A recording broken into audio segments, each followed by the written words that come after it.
suis architecte paysagiste. Je vous invite à un voyage dans l'art des jardins, à la rencontre de ceux qui les font vivre, les étudient et les imaginent.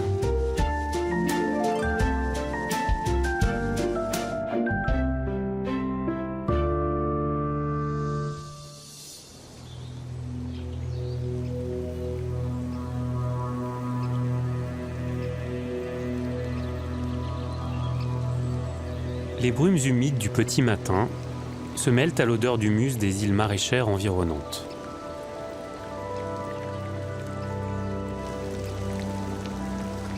Le lent courant de la Somme parcourt un dédale de canaux.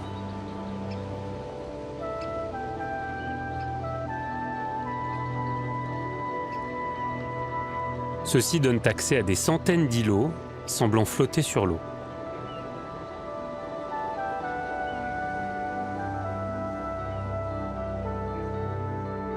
Des œuvres d'art surgissent au détour des jardins d'agrément, des champs et des vergers.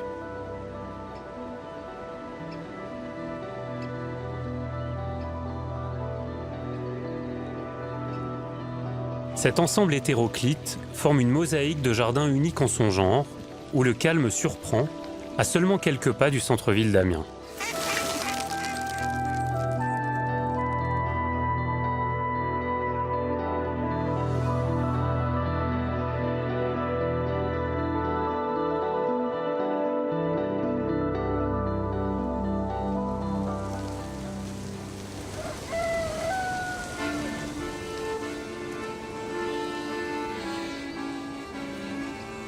Pendant des siècles, ce paysage lacustre est dédié à l'agriculture. Au XVe siècle, les Picards lui donnent le nom d'ortillonnage, issu du latin hortellus, qui signifie petit jardin. Depuis, les ortillonnages désignent des marais entrecoupés de canaux, les rieux, où l'on pratique la culture maraîchère.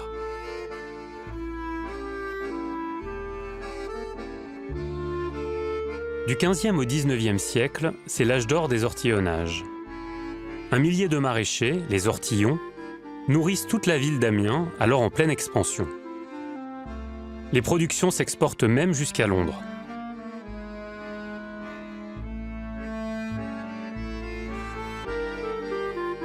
Mais dans les années 1950, la production locale devient moins compétitive et les ortillons se font de plus en plus rares.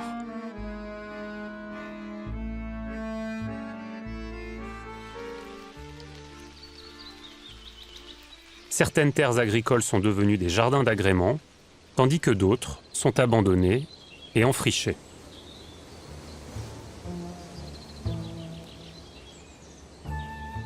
Le déclin de l'activité maraîchère pose la question de la sauvegarde de cet immense jardin sur l'eau.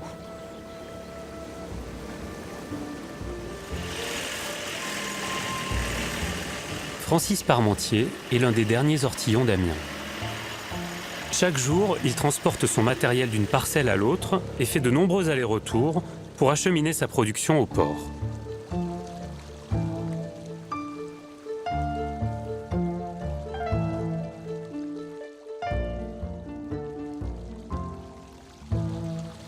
Francis, ça c'est ton outil indispensable à Amiens là. Alors voilà, moi je suis ortillon dans les ortillonnages, je pars du port à fumier. Si j'ai pas un bateau comme là aujourd'hui où on est, il n'y a pas possibilité d'accès sur mes parcelles. Je suis pratiquement l'un des derniers maraîchers à travailler encore à l'ancienne, c'est-à-dire avec le bateau. Ouais. Moi, pas de bateau, pas de travail.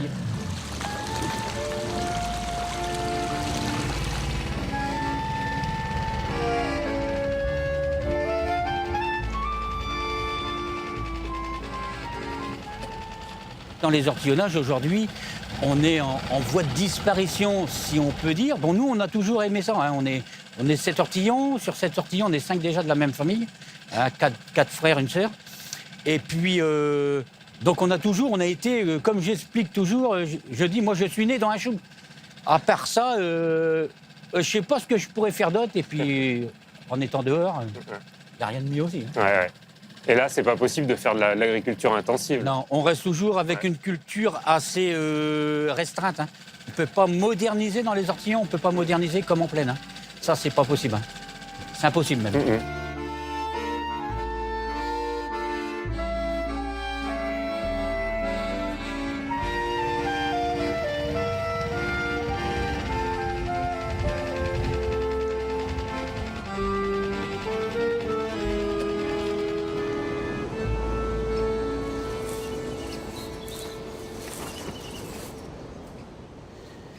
Donc ici, tu vois, Jean-Philippe, on arrive au poivron. Ouais. Ah, il y a encore une belle quantité, encore du beau fruit. Il y en a beaucoup sur chaque pied, là. Hein. Ah oui, ouais. À 2 doigts de s'écrouler, là. Exactement. Tout ça, Francis, c'est quand même des légumes du sud, des légumes presque méditerranéens. Ça pousserait très bien ici. Voilà, exactement. Ça pousserait bien, hein. Normalement, ça ne devrait pas pousser énormément comme ça, mais là, ça pousserait bien parce qu'on peut regarder par rapport à la fertilité du sol. Hein. Hein, c'est ça l'avantage dans les ortillons.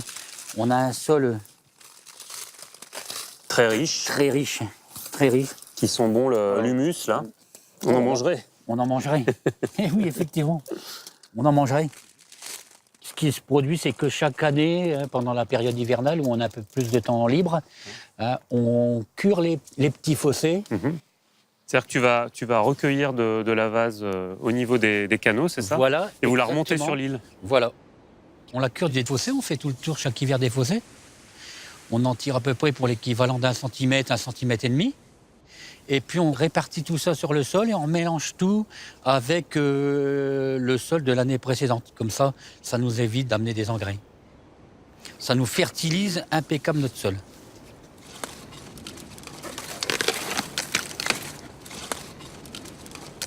Voilà la beauté du légume.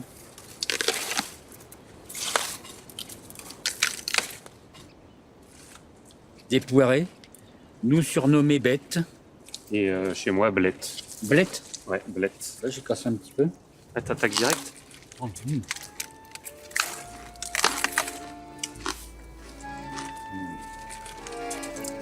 Le feuillage, la catégorie du feuillage. Ah, c'est bon, dis donc. Ça, on peut le manger en épinard aussi.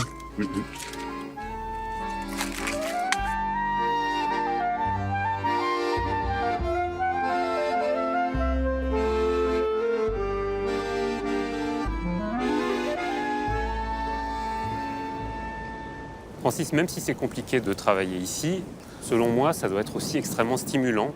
On est face à une nature sauvage absolument splendide. On est au milieu des champs de salade, vous cohabitez avec les chasseurs, avec les artistes, avec les visiteurs et les touristes. C'est vivant, ce site des ortillonnages. On trouve une simplicité, une gaieté de travail qui est fantastique. Et qui motive les générations Voilà. qui arrivent alors. Voilà. Donc aujourd'hui, on est content parce qu'il y en a 4 qui sont en train de pouvoir s'installer. Des petits jeunes. Des petits jeunes, Ouais. hein, entre la trentaine et 25-30 ans. Donc c'est agréable et c'est motivant de voir une corporation, un métier qui va être repris par rapport à nous, où on va le laisser dans quelques années pour la retraite, bien sûr, et qui ne sera pas abandonné. Et peut-être encore, il y en aura peut-être encore d'autres. Et on va les aider et faire le maximum pour ces jeunes-là. Hein, il faut avoir le cœur, et on a le cœur attaché. C'est un métier où on a toujours été vivant, où on a été mordant, où on a été né dans ce métier-là. Donc c'est super bien, on est heureux de voir... Que ça continue. Voilà, tout à fait. C'est formidable quand on voit des jeunes comme ça. On les admire.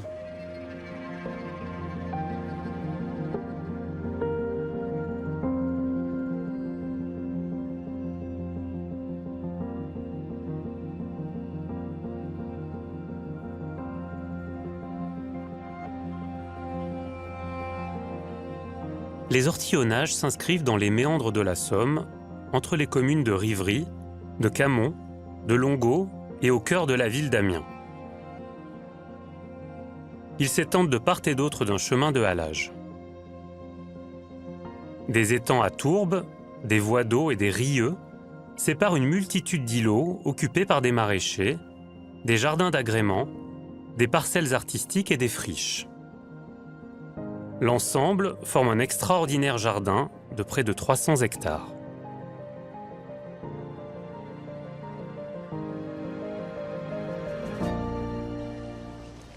Bruno Bréard est archéologue et photographe, passionné par ce paysage façonné par la main de l'homme.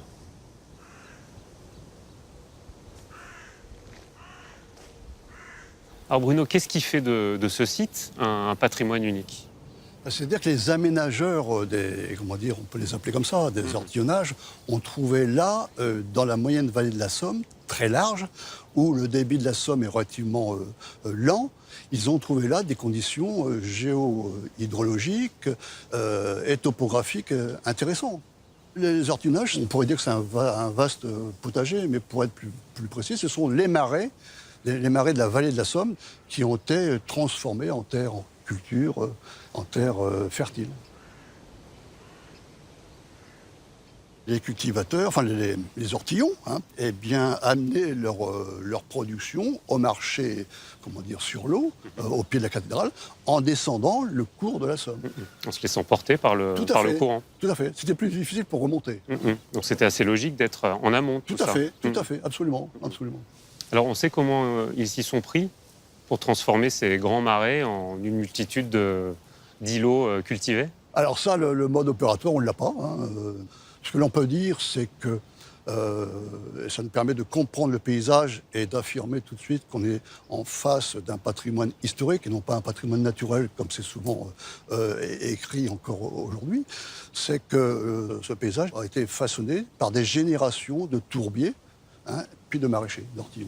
De tourbier, parce que c'était la première économie de ce lieu. Tout à fait. C'est un matériau, végétal. C'est un combustible végétal qui se forme dans le fond de la rivière, en milieu, privé d'oxygène. Là, on a l'exemple même de l'étang de Clermont, qui est le résultat, le témoignage d'une ancienne tourbière. On exploitait la tourbe pour chauffer des générations de picards.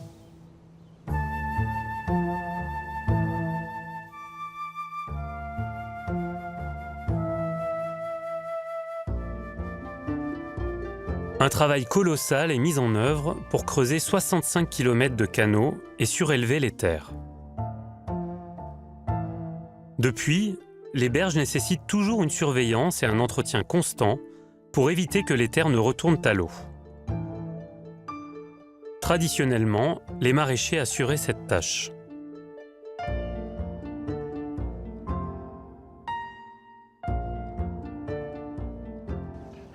Joseph Vorburger est un amateur de jardinage.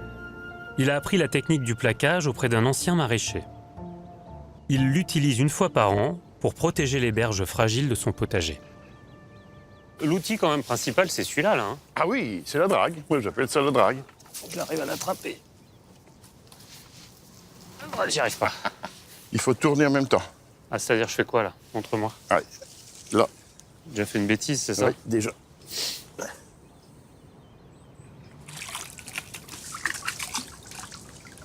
C'est physique, quand même. Très physique, oui. Ouais. Donc ça, c'est ce qui te permet d'aller chercher la base. D'aller chercher la base, oui. Et là, on voit bien que c'est pas du tout la même matière entre ce que tu viens de ramasser, là, qui est inutilisable. Et ça, c'est d'hier, ça. Et ça, c'est de la pâte à modeler, quoi. Ah. Ouais. Elle sera pareille demain. Ça. Et ça, c'est trop mou, quoi. Ouais. Elle sera pareille demain. Elle ressèche un petit peu. Ce qui donne un petit peu tous les éclatements de la perche qu'on voit, là, toutes ces veines. Au bout de 3-4 jours, l'eau, elle s'en va, elle s'évapore, et puis après, ça s'éclate un peu. Alors, l'étape d'après, c'est quoi? C'est un peu le glaçage, quoi, comme sur un... Après, on le met en place. Pour moi, c'est la mise en place. Alors, c'est là que... Voilà. Vous utilisez la matière première du site pour sauvegarder vos îles privées, en fait. Oui. C'est du bon sens, quoi. Oui. Tu vois? C'est beau,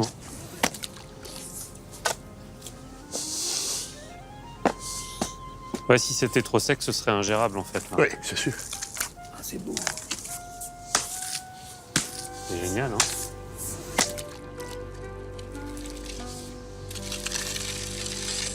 Et voilà.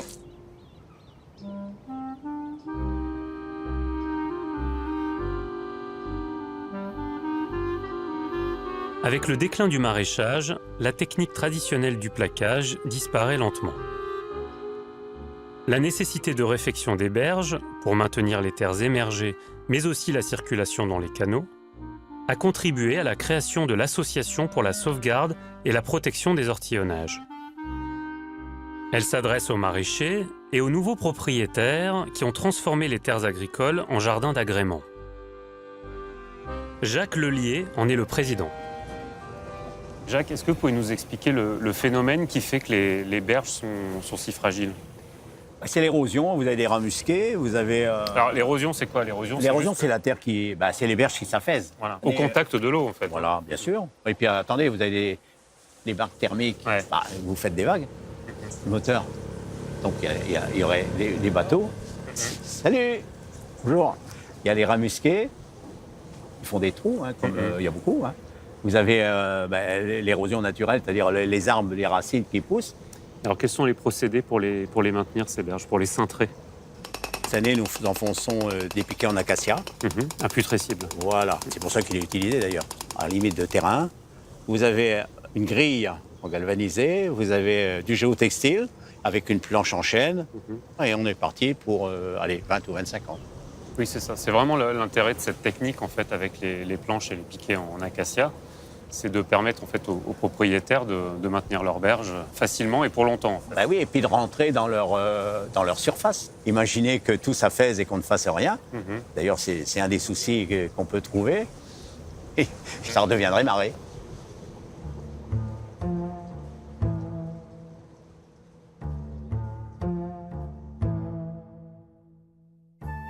Si les berges n'étaient plus entretenues, les îlots pourraient perdre jusqu'à 1 mètre de pourtour chaque année. Le problème reste entier pour les parcelles abandonnées, où les berges sont dissimulées par les friches. Pour sauvegarder ces terres, la Maison de la Culture d'Amiens y organise depuis 2010 le festival Art, Ville et Paysages. Des artistes sont invités à réhabiliter ces parcelles en jardins paysagers.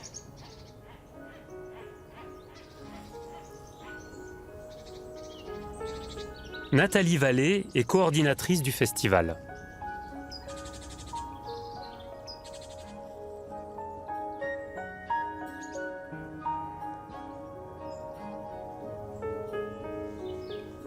Nathalie, ici on avait le maraîchage, on l'a encore un petit peu toujours, les jardins privés, les jardins d'agrément, et aujourd'hui ce que vous proposez c'est finalement une sorte de troisième voie, des jardins qui accueillent des artistes. Une troisième voie qui est vraiment dans la continuité de ces différents usages.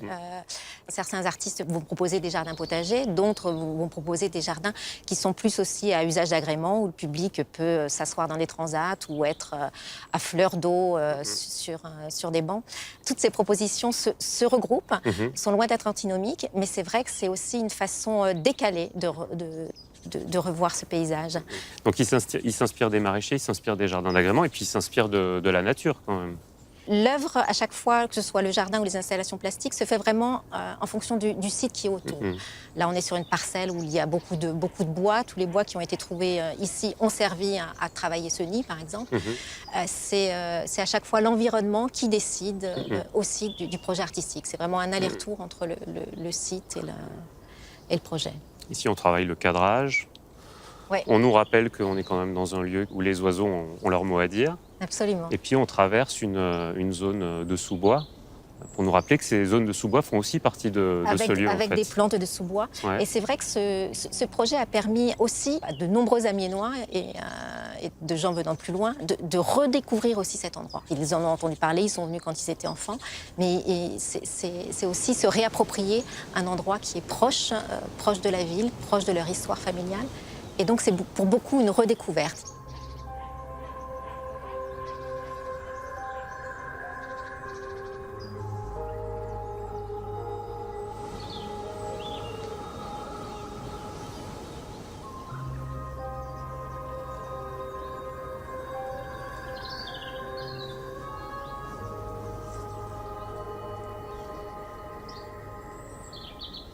Nathalie, quand on arrive dans cette parcelle, c'est absolument palpitant parce qu'on va retrouver toutes les couches des usages d'une parcelle des ortillonnages. Oui, c'est une parcelle assez emblématique de l'histoire même des ortillonnages qui a traversé au fil des siècles même les différents usages.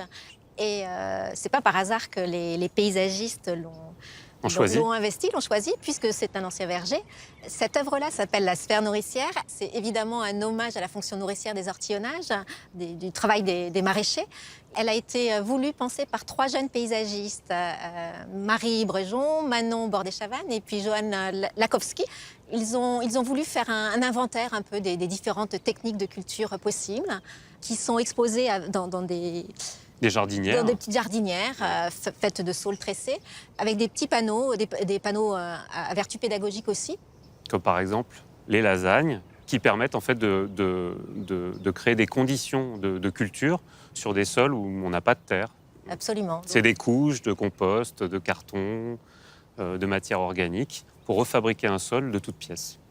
C'est l'une des explications donc, que le public peut découvrir ici en déambulant. Et puis c'est une invitation à la promenade quand même. C'est une invitation à la déambulation, à la promenade, avec ce chemin de platelage qui traverse aussi une sphère de saule qui est tressée en saule vivant. Le saule qui est vraiment la plante magique des ortillonnages qui pousse. Qui pousse avec une facilité déconcertante. Une facilité déconcertante, une vitesse déconcertante. Il faut très régulièrement le tailler aussi. Ce qu'il faut comprendre, c'est que la moindre tige de saule, ici, vous la plantez. On la replante et ça fait un arbre. Voilà.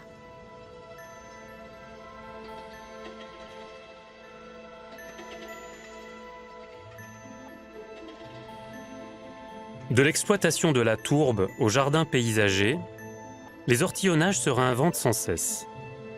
Ils sont aujourd'hui un pôle touristique majeur de la ville d'Amiens.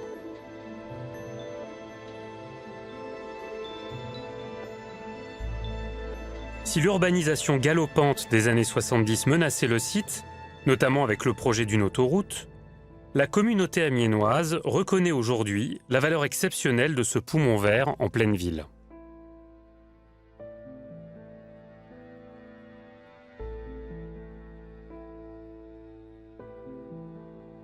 En 1995, la création du Grand Parc Saint-Pierre, conçu par la paysagiste Jacqueline Hosty, s'impose comme un trait d'union entre le paysage urbain et celui des ortillonnages.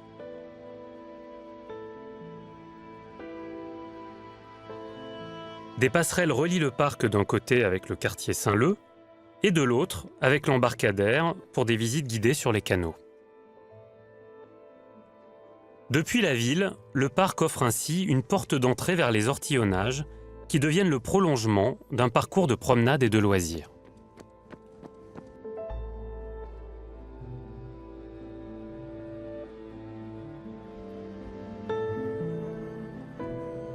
L'implantation du parc a également contribué à la revalorisation des quartiers avoisinants.